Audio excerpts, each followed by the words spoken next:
نحمده ونصلي ونسلم على رسوله الكريم أما بعد فأعوذ بالله من الشيطان الرجيم بسم الله الرحمن الرحيم وإنك لعلى خلق عظيم. وقال الله تبارك وتعالى في مقام آخر وما أرسلناك إلا رحمة للعالمين. صدق اللہ العظیم. ماہ مقدس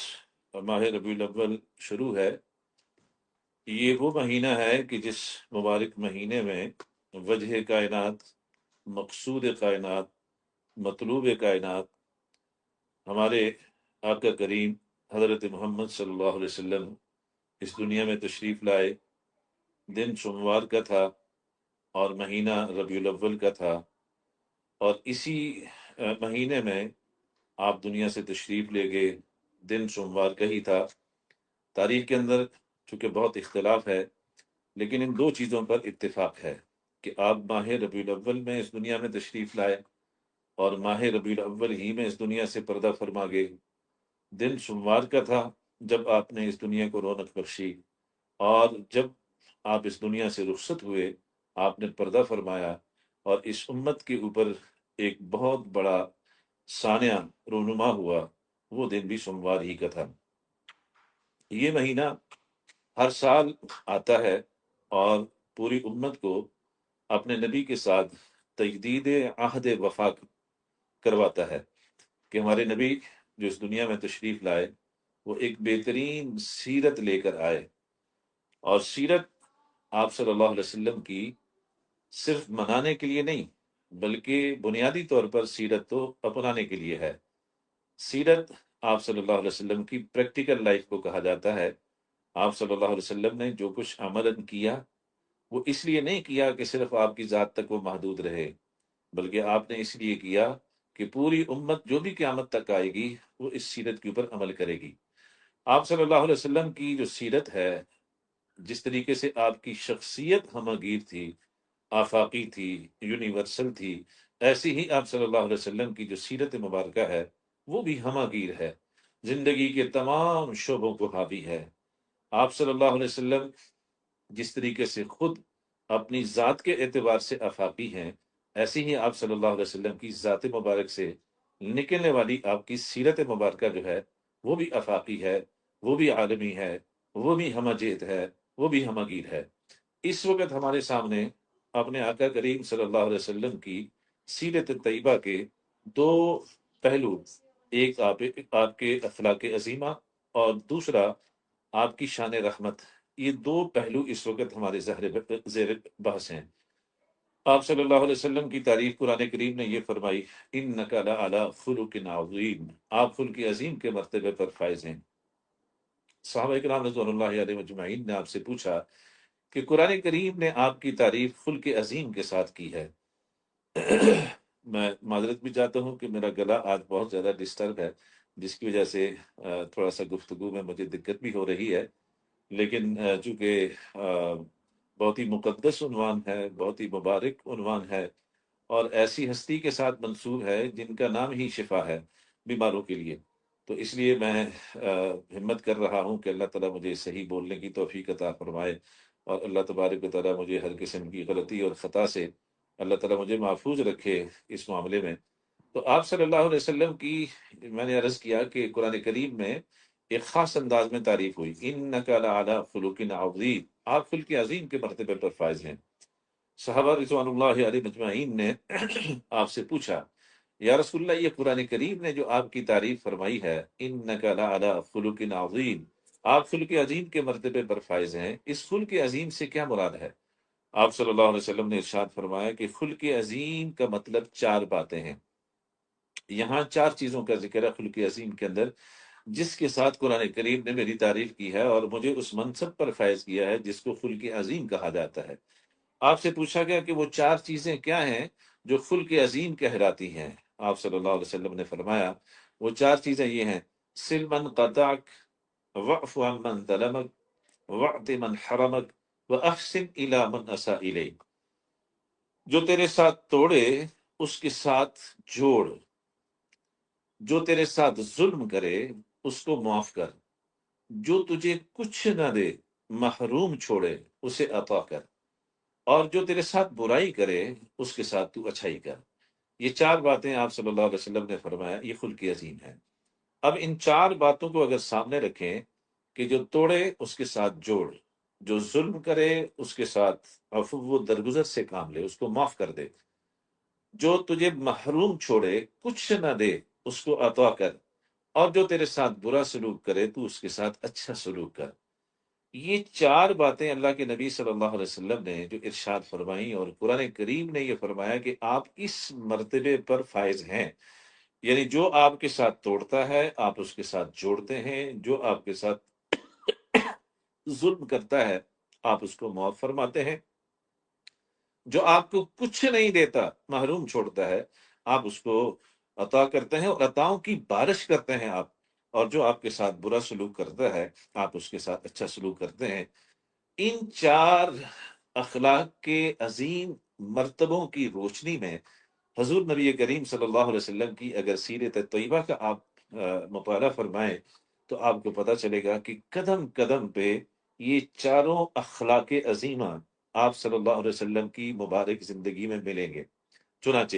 آپ پہلے خلق کو دیکھ لیں کہ سل من قطع، جو تیرے ساتھ توڑے اس کے ساتھ جوڑ۔ جن جن لوگوں نے حضور نبی کریم صلی اللہ علیہ وسلم سے توڑنے کی کوشش کی، آپ صلی اللہ علیہ وسلم نے صرف یہ نہیں کہ ان کے ساتھ جوڑا، بلکہ آپ نے ان کو اپنے سینے کے ساتھ لگایا۔ آپ صلی اللہ علیہ وسلم نے ان کے ساتھ اپنے رشتوں کو، ناتوں کو جوڑنے میں آخری حد تک آپ صلی اللہ علیہ وسلم نے تحمل سے کام لیا، برداشت سے کام لیا، عفو سے کام لیا، درگزر سے کام لیا، اور اپنی طرف سے آپ نے کسی رشتے کو نہیں توڑا، بلکہ جنہوں نے توڑا آپ صلی اللہ علیہ وسلم نے ان کے ساتھ بھی اپنے رشتوں کو جوڑا۔ ہاں، جس وقت بات آ گئی توحید کی، جس وقت بات آ گئی اللہ کی، جس وقت بات آ گئی اللہ کے فرامین کی، اگر اس کے مقابلے میں کوئی آیا تو وہ خواہ کتنا ہی اپنا قریبی عزیز کیوں نہیں تھا، آپ صلی اللہ علیہ وسلم نے وہاں تو اللہ تبارک و تعالیٰ کو سب سے اوپر رکھا، چونکہ حکم ہی یہ ہے کہ لا طاعۃ لمخلوق فی معصیت الخالق۔ جس کام میں خالق کی نافرمانی ہوتی ہو اس میں تو مخلوق کے پیچھے چلنا ہی نہیں ہے۔ جہاں خالق ہاتھ سے چھوٹتا ہو، جہاں خالق سے ناتا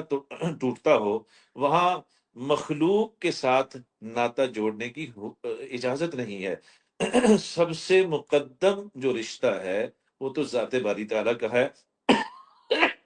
خالق باری تعالیٰ کا ہے، اللہ رب العزت کا ہے۔ تو جہاں کہیں کوئی رشتہ اللہ کے مقابلے میں آیا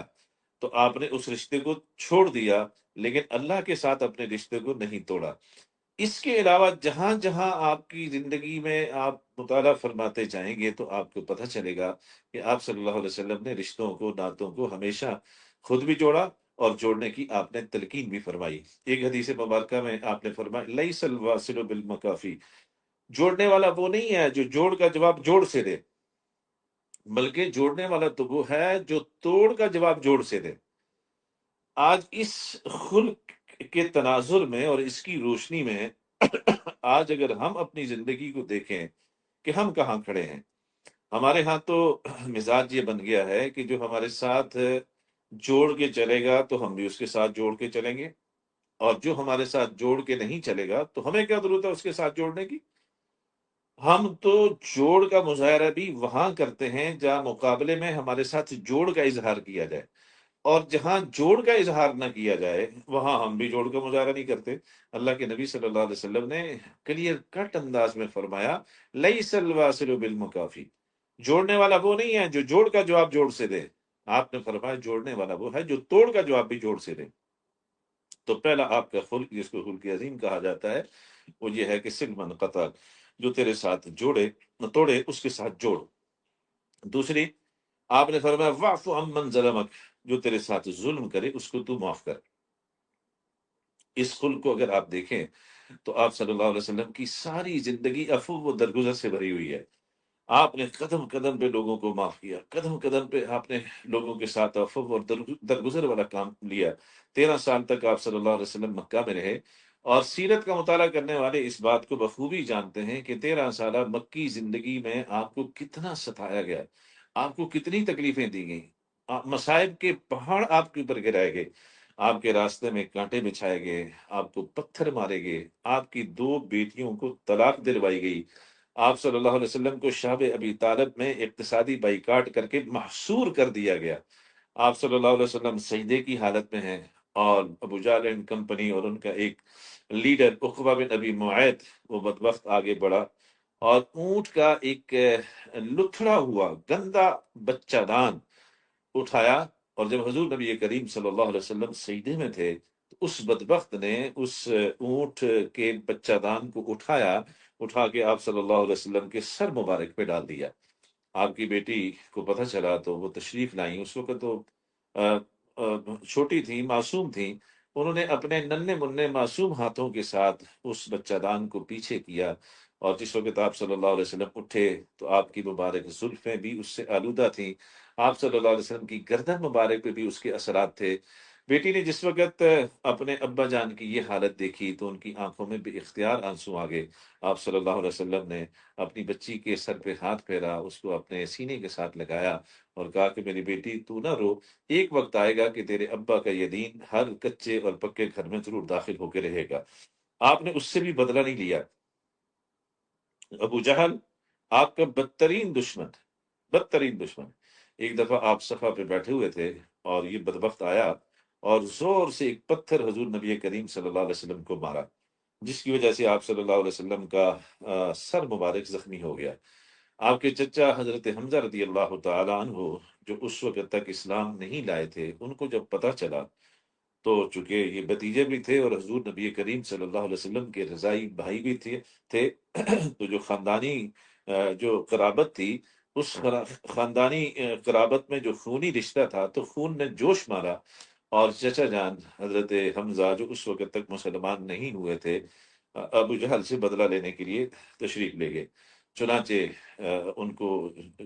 ابو جہل نظر آیا تو انہوں نے زور سے اس کے سر میں مارا اور اس کا سر بھی پھاڑ دیا۔ پھر حضور نبی کریم صلی اللہ علیہ وسلم کی خدمت میں تشریف لائے اور آ کے عرض کیا کہ میرے بھتیجے، آپ کو یہ سن کر تو خوشی ہوگی نا کہ جس ظالم نے آپ کے سر کو پھاڑا، زخمی کیا، میں نے اس کا سر پھاڑ دیا۔ آپ صلی اللہ علیہ وسلم نے فرمایا میرے چچا جان، میں نے تو اس کو معاف کر دیا تھا، میں ان باتوں سے خوش نہیں ہوتا، میں تو اس بات سے خوش ہوں گا جب آپ کلمہ پڑھ کے مسلمان ہوں گے۔ یہ بات جب حضرت حمزہ نے سنی تو اسی وقت کلمہ پڑھا اور کلمہ پڑھ کے مسلمان ہو گئے۔ ان لوگوں نے آپ کو ستایا، آپ کو تکلیفیں دی، آپ کو پریشان کیا، اس درجے کا پریشان کیا کہ آپ کی زندگی اچیرن کر دی اور آپ کو وطن سے بے وطن ہونے پر مجبور کر دیا، ہجرت پر مجبور کر دیا۔ آپ صلی اللہ علیہ وسلم جس رات ہجرت فرما رہے ہیں تو آپ صلی اللہ علیہ وسلم کی خواہش تھی کہ میں کسی طریقے سے الوداعی نماز جا کے بیت اللہ کے اندر پڑھ لوں، تو اس وقت بھی بیت اللہ کی چابی شیبی خاندان کے پاس تھی، اور اس وقت عبد الرحمن شیبی تھے جن کے پاس یہ عثمان شیبی جن کے پاس یہ چابی تھی۔ آپ صلی اللہ علیہ وسلم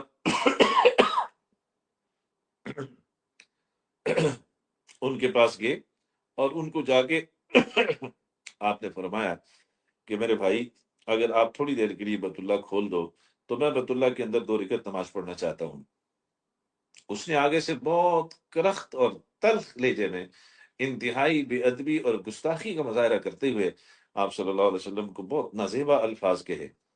آپ صلی اللہ علیہ وسلم نے بہت صبر کے ساتھ، بہت تحمل کے ساتھ آپ صلی اللہ علیہ وسلم نے اس کے وہ نازیبا الفاظ سنے، اور سن کے آپ صلی اللہ علیہ وسلم نے فرمایا شیبی، وہ وقت آنے والا ہے جب تو میری جگہ پہ ہوگا، میں تیری جگہ پہ ہوں گا، یہ چابی آج تیرے ہاتھ میں ہے لیکن اس وقت یہ میرے ہاتھ میں ہوگی اور میں جس کو چاہوں گا دے دوں گا۔ یہ سن کر اس نے پھر بہت ہی آپ صلی اللہ علیہ وسلم کی شان میں نازیبا الفاظ کہے۔ آپ صبر و تحمل کا پہاڑ بنے ہوئے وہاں سے تشریف لے گئے۔ بیت اللہ کو آپ دیکھ رہے ہیں، آپ کی مبارک آنکھوں سے آنسو جاری ہیں، اور یہ وہ ہستی ہیں جن کے لیے بیت اللہ بنایا گیا، یہ وہ ہستی ہیں جن کی ولادت اس شہر میں ہوئی، اور اللہ تبارک و تعالیٰ نے قسم اٹھائی لا اقسم بہذا البلد وَأَنْتَ حِلٌّ بِهَذَا الْبَلَدِ، میں اس شہر مکہ مکرمہ کی قسم کھاتا ہوں، اور اس وجہ سے قسم نہیں اٹھا رہا کہ اس میں میرا جو عبادت کا گھر ہے بیت اللہ، ان اول بیت وضع للناس للذی ببکۃ مبارکا وہدی للعالمین، وہ پہلا گھر ہدایت کا، برکت والا اس شہر کے اندر ہے، اس وجہ سے نہیں قسم اٹھا رہا کہ میرا گھر اس کے اندر ہے۔ میرے محبوب، میں اس شہر مکہ مکرمہ کی قسم اس لیے کھا رہا ہوں کہ آپ اس شہر کے اندر پیدا ہوئے ہیں۔ تو جس شہر کی قسمیں رب اس لیے اٹھائے کہ حبیب کریم صلی اللہ علیہ وسلم اس شہر میں پیدا ہوئے، آج ان کی زندگی کو اتنا تنگ کر دیا گیا کہ وہ اس شہر کو نہ چاہتے ہوئے چھوڑنے پر مجبور ہیں۔ حضرت ابوبکر صدیق رضی اللہ تعالیٰ عنہ فرماتے ہیں، آپ مکہ مکرمہ سے نکل رہے ہیں، بار بار بیت اللہ کو مڑ مڑ کے دیکھ رہے ہیں، آپ کی آنکھوں سے آنسوں کی لڑی جاری ہے، اور آپ فرما رہے ہیں، اے بیت اللہ، اے کعبۃ اللہ، میں تجھے کبھی نہ چھوڑتا، لیکن کیا کروں، مجھے میری قوم یہاں پہ رہنے نہیں دیتی۔ اس حال میں آپ نے مکہ کو چھوڑا، آپ تشریف لے گئے، ان ظالموں نے آپ کو نماز بھی نہیں پڑھنے دی، اتنی زندگی تنگ کر دی۔ پھر آپ صلی اللہ علیہ وسلم مدینہ پہنچے، وہاں بھی سکون سے نہیں رہنے دیا، وہاں بھی بدر کا مارکا، احد کا مارکا، خندق کا مارکا، یہ مختلف مارکے پیش آتے رہے جس میں انہوں نے آپ کو ہر طرح سے تنگ کرنے کی کوشش کی، وہاں بھی آپ کی زندگی کو اجیرن بنانے کی بھرپور کوشش کی۔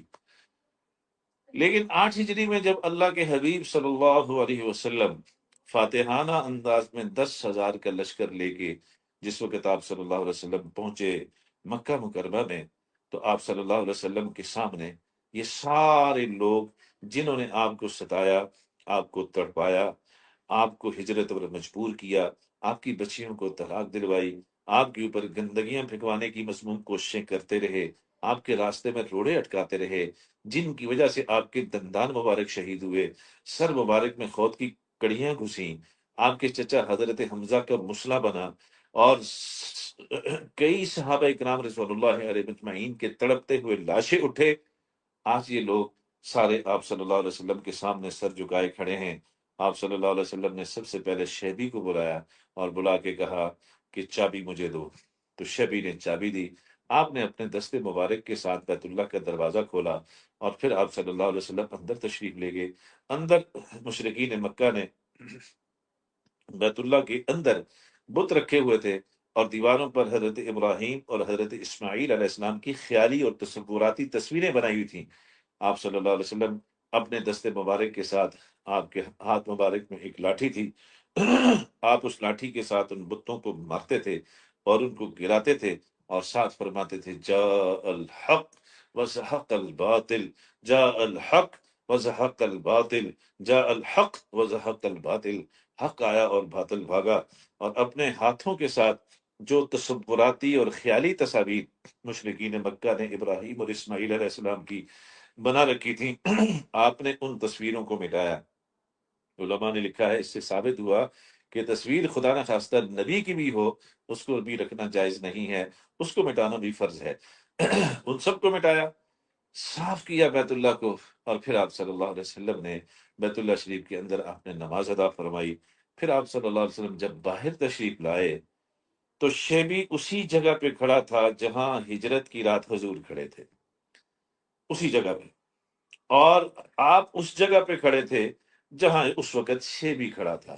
اور شیبی کا سر بھی ایسے جھکا ہوا تھا۔ آپ صلی اللہ علیہ وسلم نے شیبی کو مخاطب کیا اور مخاطب کر کے کہا، شیبی ذرا پیچھے مڑ کے دیکھو، تمہیں کچھ یاد ہے ایک رات، جس رات میں تیرے پاس آیا تھا اور میں نے کہا تھا کہ اس کو کھولو، میں اس کے اندر نماز پڑھنا چاہتا ہوں، لیکن تو نے کھولنا تو گجا، میرے ساتھ جو تو نے رویہ کیا، تجھے کچھ یاد ہے؟ تو شیبی کا سر ایسے جھکا ہوا تھا۔ آپ صلی اللہ علیہ وسلم نے فرمایا، یہ آپ کا عفو و درگزر ہے۔ آپ صلی اللہ علیہ وسلم نے فرمایا، شیبی تو نے جو میرے ساتھ کیا میں نے تجھے معاف کیا،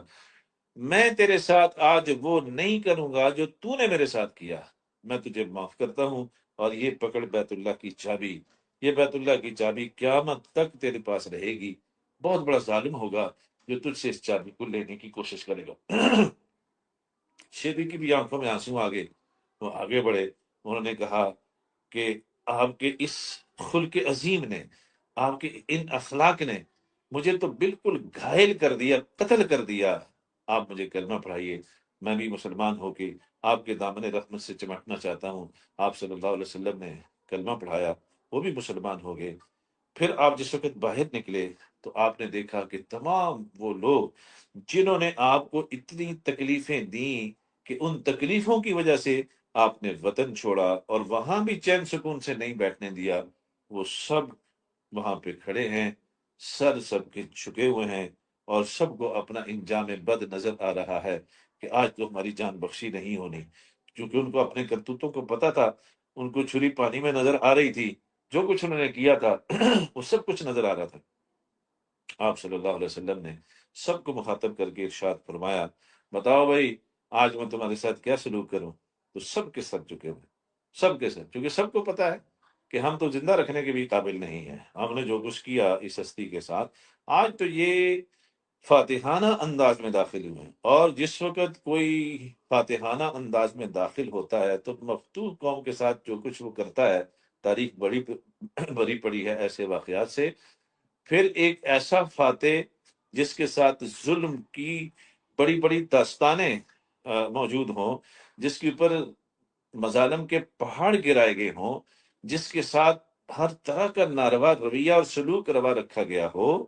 جب وہ فاتحانہ انداز میں آئے تو پھر تو وہ تو اپنے لیے ہر کام کو جائز سمجھتا ہے۔ لیکن قربان جائیں، یہاں فاتح کون تھا؟ رحمت للعالمین، سید الاولین والآخرین، امام الانبیاء والمرسلین، جناب نبی کریم صلی اللہ علیہ وسلم ہیں۔ آپ کے سامنے سب کے سر جھکے ہوئے ہیں، بتاؤ آج میں تمہارے ساتھ کیا سلوک کروں؟ لیکن سب کے سر جھکے ہیں۔ آپ صلی اللہ علیہ وسلم نے فرمایا، آج میں تمہارے ساتھ وہی سلوک کروں گا جو یوسف نے اپنے بھائیوں کے ساتھ کیا تھا، لا تثریب علیکم اليوم وانتم الطلقاء، جاؤ میں نے سب کو معاف کر دیا۔ تو آپ نے سب کو معاف فرما دیا۔ یہ آپ کا وعف عمن ظلمک، جو تیرے ساتھ ظلم کرے اس کو تو معاف کر۔ پھر آپ نے نگاہ مبارک ایسے دوڑائی، اور دوڑا کے آپ صلی اللہ علیہ وسلم نے فرمایا، مجھے وحشی نظر نہیں آ رہا، وہ وحشی کدھر چلا گیا؟ یہ وحشی وہ ہے جس نے حضرت حمزہ رضی اللہ تعالی عنہ کو میدان احد میں شہید کیا تھا۔ صرف شہید نہیں کیا تھا، آپ کی ناک کاٹی، آنکھیں کرید کے نکالی، ہونٹ کاٹ دیے، آپ کا سینہ مبارک چاک کیا، پیٹ مبارک چاک کیا، آپ کا دل نکالا، آپ کا جگر نکالا، آپ کے گردے نکالے۔ اس پر بس نہیں کیا، بلکہ پھر آپ کی لاش مبارک کو گھوڑوں کے پیچھے باندھ کے میدان احد میں گھسیٹا گیا۔ اس پر بھی ان لوگوں کا کلیجہ ٹھنڈا نہیں ہوا، تو پھر ایک جگہ پہ ڈال کے اس کے اوپر گھوڑے نچوائے گئے، اونٹ نچوائے گئے۔ چنانچہ 70 شہداء کی لاشیں اٹھے میدان احد میں، تو 69 کی 70 لاشیں تھے، شہداء تھے، تو 69 کی شناخت ہو گئی، ایک لاش باقی رہ گئی جو قابل شناختی نہیں تھی۔ اب یہ کون ہے جس کی شناختی نہیں ہو رہی؟ حضرت حمزہ کی تلاش شروع ہوئی تو زندوں میں وہ تھے نہیں، تو 70 شہداء ہیں اور 70 میں 69 شناخت ہو چکے ہیں، اب ایک لاش تو قابل شناخت ہے۔ ابھی اسی پر غور و فکر ہو رہا ہے کہ اتنے میں آپ کی پھوپھی جان حضرت حمزہ رضی اللہ تعالی عنہ کی ہمشیرہ محترمہ تشریف لائیں۔ انہوں نے جب دیکھا تو حضرت حمزہ کی کلائی پر ان کی نظر پڑ گئی، اس کلائی سے انہوں نے پہچانا کہ یہ تو میرے بھائی حضرت حمزہ رضی اللہ تعالی عنہ کی لاش ہے۔ بے اختیار رونا شروع ہو گئیں، اور حضور نبی کریم صلی اللہ علیہ وسلم بھی رونا شروع ہو گئے۔ اور صحابہ کرام فرماتے ہیں کہ ہم نے یعنی اس موقع پر جتنا آپ کو روتے ہوئے دیکھا، کم ایسے آپ کو ہم نے روتے ہوئے دیکھا۔ آپ رو بھی رہے تھے اور آپ فرما رہے تھے، اے میرے مظلوم چچا، آج تو پردیس کے اندر اس بے دردی کے ساتھ اور مظلومیت کے ساتھ شہید کر دیا گیا کہ آج تو تیرے اوپر رونے والا بھی کوئی نہیں ہے، چونکہ سارا خاندان مکہ میں رہ گیا تھا، آپ اس کو تلاش کر رہے ہیں۔ یہ کام سارا کروایا تھا حضرت ابو سفیان کی بیوی جو ہندہ تھی، انہوں نے کروایا تھا۔ ابو سفیان آخری وقت تک آپ کے مقابلے میں نبرد آزما رہے، اور فتح مکہ کی رات کو حضرت عباس ان کو لے کر حضور کریم صلی اللہ علیہ وسلم کی خدمت میں تشریف لائے، اور آپ صلی اللہ علیہ وسلم کے سامنے جس وقت یہ پیش ہوئے تو سارے واقعات حضور نبی کریم صلی اللہ علیہ وسلم کے سامنے تھے، جو انہوں نے آپ صلی اللہ علیہ وسلم کے ساتھ کیے تھے ظلم، وہ ساری پوری کی پوری ایک تاریخ ہے جو آپ صلی اللہ علیہ وسلم کے سامنے تھی۔ آپ نے ان کے لیے بھی اپنے بازوئے رحمت اور اپنی معافی کا آپ صلی اللہ علیہ وسلم نے اپنی معافی کا جو دامن ہے ان کے لیے بھی پھیلایا، اپنی رحمت کی چادر کو ان کے لیے بھی پھیلایا، اپنی شان رحمت للعالمینی کو ان کے لیے بھی آپ صلی اللہ علیہ وسلم نے کشادہ رکھا۔ آپ نے فرمایا ابو سفیان، کیا اب بھی وقت نہیں آیا کہ اب بھی تیری آنکھیں نہیں کھلی کہ تو میری بات کو مان لے؟ تو یہ سمجھتا ہے کہ میں تجھ سے سرداری چھین لوں گا، تم سردار یہ سمجھتے ہو، کیا محمد کا کلمہ پڑھیں گے تو سرداری چھن جائے گی؟ اللہ کی قسم، میں تم سے سرداری چھیننے کے لیے نہیں آیا۔ یا ابا سفیان جئتکم بکرامت الدنیا والآخرہ، اے ابا سفیان، میں تم سے دنیا کی سرداری چھیننے نہیں آیا، یہ سرداری تمہیں مبارک ہو، میں تو آخرت کی سرداری کا تاج بھی تمہارے سر پہ سجانے کے لیے آیا ہوں۔ یہ اللہ کے نبی صلی اللہ علیہ وسلم کا خلق عظیم تھا، یہ آپ کی شان رحمت للعالمین تھی۔ چنانچہ ابو سفیان کو معاف کر دیا، صرف معاف نہیں کیا بلکہ آپ نے فرمایا من دخل دار ابی سفیان فہو آمن، جو ابو سفیان کے گھر میں بھی داخل ہو جائے گا اس کو بھی امن ہے۔ ہندا ان کی بیوی آئیں، انہوں نے بھی آ کے کلمہ پڑھا، آپ نے ان کو بھی معاف فرما دیا۔ حالانکہ ان کے بارے میں مشہور ہے کہ حضرت حمزہ کا کلیجہ چبایا، لیکن ان کو بھی آپ نے معاف کر دیا، اور آپ صلی اللہ علیہ وسلم نے ان کو بھی اپنی دامن رحمت کے ساتھ وابستہ کر لیا۔ چنانچہ ہندا کہتی ہیں کہ یا رسول اللہ، کل تک تو پوری دنیا میں سب خیموں میں اور سب گھروں میں سب سے زیادہ نفرت مجھے جس خیمے سے تھی وہ آپ کا خیمہ تھا، لیکن اب ایمان دل میں جب آیا تو کہنے لگی یا رسول اللہ، اللہ کی قسم، دنیا بھر میں جتنے گھر ہیں اور خیمے ہیں ان تمام خیموں میں سب سے زیادہ محبوب خیمہ میرے نزدیک آپ کا خیمہ ہے۔ آپ نے ان کو بھی معاف کر دیا۔ مکہ والے جتنے ظالم تھے سب کو معاف کیا، فرمایا وہ وحشی کدھر ہے جس نے میرے چچا کو قتل کیا، شہید کیا، بڑی بے دردی کے ساتھ شہید کیا، اور اس کے جو مرکزی کردار تھے حضرت ابو سفیان اور ہندا، ان دونوں کو آپ صلی اللہ علیہ وسلم نے پہلے ہی معاف فرما دیا تھا۔ چنانچہ وحشی کو تلاش کیا گیا، یہ لمبا واقعہ ہے۔ وحشی طائف کے اندر چھپا ہوا تھا اور 3 دفعہ صحابہ کرام کو اس نے واپس کیا۔ آپ نے جب پہلی دفعہ صحابہ کرام گئے اور آپ نے فرمایا کہ بھئی جہاں کہیں بھی ہو اس کو لاؤ اور اسے کسی بھی طریقے سے میری مجلس میں لے کے آ جاؤ۔ چنانچہ صحابہ کرام رضوان اللہ علیہ اجمعین گئے۔ وہ کہنے لگا کہ بھائی مجھے پتا ہے تو محمد مجھے کیوں تلاش کر رہے ہیں، آج تو میری گردن اترے گی، آج میرے ساتھ وہی سلوک ہوگا جو میں نے آپ کے چچا کے ساتھ کیا ہے۔ اسے کہا گیا نہیں ایسی بات نہیں ہے، آپ چلو۔ کہنے لگا کہ میں کیسے چلوں، مجھے پتا ہے کہ میں ناقابل معافی ہوں، میں قابل گردن زنی ہوں، میں کس طریقے سے چلوں؟ چنانچہ یہ لوگ واپس آئے، اللہ کے نبی صلی اللہ علیہ وسلم کے سامنے آ کے عرض کی کہ حضرت وہ تو بہت سہما ہوا ہے اور ڈرا ہوا ہے، وہ یہ سمجھتا ہے کہ میں تو ناقابل معافی مجرم ہوں۔ آپ صلی اللہ علیہ وسلم نے فرمایا کہ بھئی کوئی نہیں، اسے جا کے کہو ان اللہ لا یغفر ان یشرک بہ ویغفر ما دون ذلک لمن یشاء، مشرک کی معافی نہیں ہے، باقی سب کی معافی ہے۔ تو صحابہ کرام پھر گئے تو کہنے لگا میں تو مشرک بھی ہوں، میں تو مشرک بھی ہوں، تو یہاں استثناء ہے کہ مشرک کی معافی نہیں ہے، تو میں تو پھر بھی میری تو معافی نہیں ہے۔ پھر صحابہ کرام کو حضور نے بھیجا اور اسے اور فرمایا کہ اسے کہو الا من تاب وآمن وعمل عملا صالح، مشرک بھی اگر سچے دل سے موت سے پہلے پہلے شرک سے توبہ کر لے، اللہ شرک جیسے گناہ کو بھی معاف کر دیتے ہیں، لیکن بعد کی زندگی اعمال صالحہ کرے۔ کہنے لگا کہ اس میں شرط ہے اعمال صالحہ کی، میں کوئی گارنٹی نہیں دے سکتا کہ میں بعد میں نیک عمل کروں گا۔ پھر صحابہ کرام واپس آ گئے تو پھر آپ نے تیسری آیت دے کر بھیجا قل یا عبادی الذین اسرفوا علی انفسہم لا تقنطوا من رحمت اللہ ان اللہ یغفر الذنوب جميعا۔ اگر ہمارے صالحہ نہ ہو سکے، ایمان ہے، توحید اور رسالت کا عقیدہ اور ختم نبوت کا عقیدہ دل کے اندر پکا ہے، اور خدا نخواستہ بشری تقاضے کے تحت گناہ ہو گئے، تو اللہ تبارک و تعالی ایسی ہستی ہے کہ اس کی رحمت سے کبھی مایوس نہ ہونا۔ ان اللہ یغفر الذنوب جميعا، بے شک اللہ سارے گناہوں کو معاف کر دے گا۔ اس آیت کو جب اس نے سنا تو پھر وہ آیا، لیکن چہرے پہ کپڑا ڈلا ہوا تھا، آپ کی خدمت میں حاضر ہوا۔ صحابہ کرام نے اس کی چال ڈھال سے ادراک کر لیا کہ یہ وحشی معلوم ہوتا ہے۔ حضرت عمر رضی اللہ تعالیٰ عنہ کے بارے میں آتا ہے کہ تلوار لے کے کھڑے ہوئے اور کہنے لگے یا رسول اللہ مجھے لگتا ہے کہ یہ وحشی ہے، اور ان کو پتا تھا کہ اس نے حضور کو کتنا تڑپایا ستایا ہے، آپ مجھے اجازت دیں کہ میں اس کی گردن اڑا دوں۔ فرمایا اللہ رسلی کا یا عمر، بیٹھ جاؤ۔ آنے دو اس کو، کس نیت سے آیا؟ جب واشی آیا تو آپ صلی اللہ علیہ وسلم نے فرمایا اواشی ننتا، تو واشی ہے؟ ایک دم اس نے کپڑا ہٹایا اور کہنے لگا بالکل میں واشی ہوں۔ کس ارادے سے آیا ہو؟ آپ کا غلام بننے کے لیے آیا ہوں۔ آپ نے فرمایا ٹھیک ہے، کلمہ پڑھو۔ تو کلمہ پڑھا کے آپ نے اس کو بھی مسلمان کر لیا۔ پھر آپ صلی اللہ علیہ وسلم نے اس کو بلایا اور کہا کہ ادھر آؤ میرے پاس، یہ بتاؤ کہ میرے چچا کو تم نے شہید کیسے کیا تھا، ان کا مسئلہ کیسے بنایا تھا؟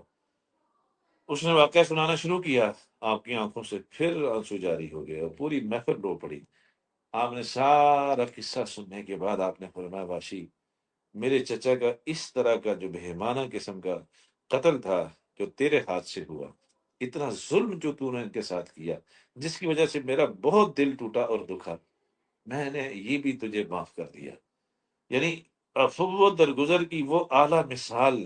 جو پوری دنیا پیش کرنے سے عاجز ہے، وہ ہمارے نبی نے ہمارے سامنے پیش کی، اور آج تک وہ مثالیں ہمارے سامنے موجود ہیں۔ وَاعْفُ عَمَّنْ ظَلَمَكَ، جو تیرے ساتھ ظلم کرے اس کو معاف کر، جو تیرے ساتھ ظلم کرے اس کو تو معاف کر۔ اور تیسری بات آپ نے فرمایا وَأْتِ مَنْ حَرَمَكَ، جو تجھے کچھ نہ دے اسے دیا کر۔ آپ کی پوری زندگی بھری پڑی ہے، آپ نے ان کو بھی نوازا جو آپ کو نہیں دیتے تھے، ان کو بھی نوازا جو آپ سے چھینتے تھے، آپ نے ان کو بھی دیا، ان کو بھی دیا۔ یہ آپ کا خلق عظیم ہے۔ اور وہ احسن الی من اساء الیک، یہ چوتھا خلق ہے آپ کا، جو تیرے ساتھ برائی کرے اس کے ساتھ اچھائی کر۔ چنانچہ آپ ان چاروں چیزوں کو، یعنی وقت بہت اس کے لیے ایک ایک خلق کو بیان کرنے کے لیے پوری پوری رات نہ کافی ہے۔ جس ہستی کے خلق کو اور سیرت کو بیان کرنے کے لیے اللہ نے 23 سال لگائے ہوں، 23 سال، تو مخلوق ایک رات میں یا آدھے گھنٹے میں اس کے خلق کو یا اس کی سیرت کو کیسے بیان کر سکتی ہے؟ محمد عائشہ صدیقہ رضی اللہ عنہا سے کسی نے پوچھا تھا کہ آپ کا خلق اور آپ کی سیرت کیا؟ آپ نے فرمایا کہ تو نے قرآن نہیں پڑھا؟ جی پڑھا ہے۔ فرمایا الحمد سے لے کر، الحمد کے حمزہ سے لے کر والناس کی سین تک، یہ سارا میرے آقا کا خلق ہے، یہ آپ کی سیرت ہے۔ تو یہ چار جو باتیں ہیں، کاش کی امت کے اندر بھی یہ چار باتیں پیدا ہو جائیں۔ ساری رات نفلیں پڑھنا، قائم اللیل بننا آسان ہے، صائم الدہر بننا آسان ہے، کہ ہمیشہ انسان روزہ رکھے، ان چار باتوں کو لینا بڑا مشکل کام ہے۔ اللہ کے نبی صلی اللہ علیہ وسلم کی سیرت اب صرف منانے کے لیے نہیں، جیسے آج کے مسلمانوں نے سمجھ لیا کہ 12 ربیع الاول کو جھنڈیاں لگا لو، کم کمیں روشن کر لو، چاول پکا کے تقسیم کر لو، جلوس نکال لو، بس چھٹی، پورا سال کوئی پتہ نہیں کہ ہمارے نبی کی سیرت کیا ہے، آپ کا خلق کیا ہے۔ قرآن تو کہتا ہے لَقَدْ كَانَ لَكُمْ فِي رَسُولِ اللَّهِ أُسْوَةٌ حَسَنَةٌ لِمَنْ كَانَ يَرْجُو اللَّهَ وَالْيَوْمَ الْآخِرَ، البتہ تحقیق اللہ کے رسول کی زندگی میں تمہارے لیے بہترین نمونہ ہے۔ اور نبی کی جو سیرت ہے وہ صرف بیان کرنے کے لیے نہیں ہے، اصل تو اتباع کے لیے ہے۔ قُلْ إِن كُنتُمْ تُحِبُّونَ اللَّهَ فَاتَّبِعُونِي، اگر تمہیں اللہ سے محبت ہے تو میرا اتباع کرو۔ اطیعوا اللہ واطیعوا الرسول، اطیعوا اللہ واطیعوا الرسول، متعدد جگہ پہ قرآن میں اللہ فرما اللہ کی مانو، اللہ کی اطاعت کرو، اللہ کے رسول کی اطاعت کرو۔ ایک جگہ یہاں تک فرمایا گیا من یطع الرسول فقد اطاع اللہ، جس نے رسول کی اطاعت کی، تحقیق اس نے اللہ کی اطاعت کی۔ تو اللہ کے نبی کے یہ جو خلق ہیں، یہ وہ خلق ہیں کہ جو معاشرے کی اور سوسائٹی کی ساری گندگیوں کو دھوتے ہیں، دور کرتے ہیں، صاف کرتے ہیں، ٹوٹے ہوئے کو، بکھرے ہوئے کو آپس میں یکجان کرتے ہیں۔ اللہ کے نبی صلی اللہ علیہ وسلم نے فرمایا جس میں یہ باتیں موجود ہوں کہ وہ اس کے ساتھ جوڑے جو توڑتا ہے، اس کے ساتھ وہ درگزر کا معاملہ کرے جو اس کے ساتھ ظلم کرتا ہے، اس کو وہ عطا ہی عطا کرتا ہے جو اس کو معلوم چھوڑتا ہے، جو جس جو برائی کرنے والوں کے ساتھ اچھائی کرتا ہے۔ آپ نے فرمایا ایک آدمی اس کے مقابلے میں ساری رات نفلیں پڑھتا ہے، سارا دن روزہ رکھتا ہے۔ یہ آدمی رات کو نفل تو نہیں پڑھ سکتا، دن کو روزہ بھی نہیں رکھ سکتا، یہ نفلی روزے مراد ہیں، فرائض پورے کر رہا ہے، واجبات پورے کر رہا ہے، سنن موقدہ پورے کر رہا ہے، لیکن اس کے خلق ہی ہیں اور لمبی چوڑی ریاستیں مجاہدے نہیں کر رہا۔ آپ نے فرمایا ان خلق کو اپنی زندگی کے اندر اگر وہ لے کے چل رہا ہے، اور اس کے مقابلے میں ایک آدمی قائم اللیل ہے، صائم النہار ہے، آپ نے فرمایا قیامت والے دن یہ اچھے اخلاق والا اس سے 500 سال پہلے جنت میں داخل ہوگا، اس عبادت گزار سے۔ اس لیے آج ضرورت ہے اس بات کی کہ جب ہر طرف نفرتیں ہیں، ہر طرف توڑ ہی توڑ ہے، ہمارا پاکستان اور پاکستان کے اندر بسنے والے اس وقت اس حد تک آپس میں نفرتوں کا شکار ہیں کہ مسلمان ہیں، پاکستانی ہیں، ایک نبی کا کلمہ پڑھنے والے، ایک اللہ کو ماننے والے، ایک بیت اللہ کو ماننے والے، ایک قرآن کتاب کو ماننے والے، آج آپس میں اس درجے کے باہم دست و گریبان ہیں کہ ایک دوسرے کے نام سننے کے اور ایک دوسرے کی شکلیں دیکھنے کے بھی روادار نہیں ہیں۔ کیوں؟ کہ ہم نبی کی تعلیمات سے دور ہو گئے، نبی کے اخلاق سے دور ہو گئے۔ آج ضرورت ہے کہ نبی کے اخلاق کو زندہ کیا جائے، اور ربیع الاول کے مہینے میں ہم اس بات کی تجدید کریں کہ انشاءاللہ ہم اپنی زندگی میں، وہ انفرادی زندگی ہو یا اجتماعی زندگی ہو، گھریلو زندگی ہو یا محلے کی زندگی ہو، سیاسی زندگی ہو یا مذہبی زندگی ہو، ہم اپنی زندگی میں اپنے نبی کے اخلاق عظیمہ کو زندہ کریں گے، نبی کی سیرت کو زندہ کریں گے اور اپنے نبی کی روح کو خوش کریں گے۔ یہ وہ اخلاق ہیں جو معاشرے سے توڑ ختم کرتے ہیں، نفرت کو محبت میں تبدیل کرتے ہیں، توڑ کو جوڑ میں تبدیل کرتے ہیں، اور دوریوں کو قرب میں تبدیل کرتے ہیں، اور بگاڑ اور فساد کو اصلاح میں تبدیل کرتے ہیں۔ اللہ تعالی ہمیں اپنے نبی کی اخلاقی عظیمہ کو اپنانے کی توفیق عطا فرمائے، اور نبی کی جو مبارک زندگی ہے اس کے مطابق ہمیں اپنی زندگیوں کو گزارنے کی توفیق عطا فرمائے۔ نبی کی زندگی صرف مسجد کی نہیں ہے، بلکہ نبی کی زندگی بازار کی بھی ہے۔ نبی نے تجارت کیسے کی، معاشرت کیسے رکھی، معاملات کیسے کیے، اخلاق کیسے تھے، نبی کے معاملات کیسے، ان تمام شعبوں میں نبی کی سیرت اور نبی کا خلق ہمیں ملتا ہے۔ آج ضرورت ہے کہ ہم اس خلق کو اور اس سیرت کو نکال کے ہم اس کو پڑھیں۔ پوری دنیا جو اس وقت ہمارے نبی کے خلاف ایک غلیظ پروپیگنڈا کرتی ہے کہ ان کے نبی نے ان کو دہشت گردی سکھائی ہے، ان کے نبی نے الیاذ باللہ ان کو فساد سکھایا ہے، اس وقت ضرورت ہے کہ نبی کے اخلاق کو بیان کیا جائے، نبی کی شان رحمت کو کھول کے سامنے رکھا جائے کہ وہ نبی جس کو رحمت للعالمین کہا گیا، جس کی شان رحمت للعالمین ہی صرف انسانوں کے لیے نہیں بلکہ ملائکہ کے لیے بھی، جانوروں کے لیے بھی، حشرات الارض کے لیے بھی، جمادات کے لیے بھی، نباتات کے لیے بھی، حیوانات کے لیے بھی، تحت الثری سے لے کے تحت الثریا تک جتنے بھی مخلوقات ہیں، جہاں جہاں رب العالمین کی شان ربوبیت قائم ہے، وہاں وہاں رحمت للعالمین کی شان رحمت بھی قائم ہے، اور ساری دنیا اس رحمت سے فائدہ اٹھا رہی ہے۔ میں کہتا ہوں آج جو کافر ہمارے نبی کے منکر ہیں اور ہمارے نبی کو گالیاں تک دیتے ہیں، ان کا اپنا وجود بھی رحمت للعالمین کی شان رحمت کی وجہ سے ہے۔ اگر آپ صلی اللہ علیہ وسلم دنیا میں تشریف نہ لاتے تو ان کے وجود بھی نہ ہوتے۔ آج جو کچھ یہ کھا رہے ہیں یہ رحمت للعالمین کی برکت سے کھا رہے ہیں، یہ رحمت للعالمین کی اس رحمت کے اس قطرے سے مستفید ہو رہے ہیں جو قطرے ان کے اوپر برس رہے ہیں، اور اس سے یہ اپنی زندگیاں گزار رہے ہیں۔ تو ضرورت ہے اس بات کی کہ آج کا مسلمان اپنی زندگی میں اپنے نبی کے اخلاق کو زندہ کرے، دنیا کے سامنے ایک نمونہ پیش کرے کہ ہمارا نبی اس طرح کے اخلاق کا مالک تھا۔ جب تک مسلمان اپنے نبی کی سیرت صورت پر تھے، اخلاق پر تھے، اللہ تبارک و تعالیٰ نے ان کی وجہ سے چلتے پھرتے ہوئے، یہ منہ سے نبی بولیں، صرف ان کے وجود کی برکت سے اللہ نے ہدایت کی کرنوں کو پھیلایا، لوگوں کے دلوں کو نور ایمان، نور ہدایت اور نور رسالت سے منور کیا، اور ان کی چلت پھرت سے ہی لوگ دور سے پہچانتے تھے یہ محمدی آ رہا ہے، اور وہ محمدی کی شان سے متاثر ہو کے خود بھی محمدی بن جاتے تھے۔ آج پھر اس بات کی ضرورت ہے ہم محمدی بنیں۔ ربیع الاول اس بات کی ہمیں یاد دلاتا ہے، ہم اپنے نبی کے ساتھ تجدید عہد وفا کریں کہ ہم نے جو بھی وفائی کی ہے ہم اس کی معافی چاہتے ہیں، اللہ سے بھی اور رسول اللہ سے بھی، اور ہم تجدید کرتے ہیں اس بات کی کہ انشاءاللہ ہم بقیہ زندگی اپنے نبی کی سیرت کے مطابق گزاریں گے۔ اللہ تعالی ہم سب کو اپنے نبی کی سیرت کو اپنانے کی، آپ کے اخلاق حسیمہ کو اپنانے کی، اور یہ جو آپ نے انما بعثت لاتمم مکارم الاخلاق، کہ میں تو اخلاق عالیہ کی تکمیل کے لیے بھیجا گیا ہوں۔ میں یہ بھی عرض کر دوں کہ یہ جو دنیا پروپیگنڈا کرتی ہے کہ اسلام تلوار کے زور سے پھیلا، یہ بالکل غلط ہے۔ اسلام اخلاق کے زور سے پھیلا، تلوار تو وہاں آئی جس وقت اخلاق کے مقابلے میں کسی نے رکاوٹ ڈالنے کی کوشش کی، فساد برپا کرنے کی کوشش کی، تو مفسدین کے فساد کو دفع کرنے کے لیے تلوار آئی ہے،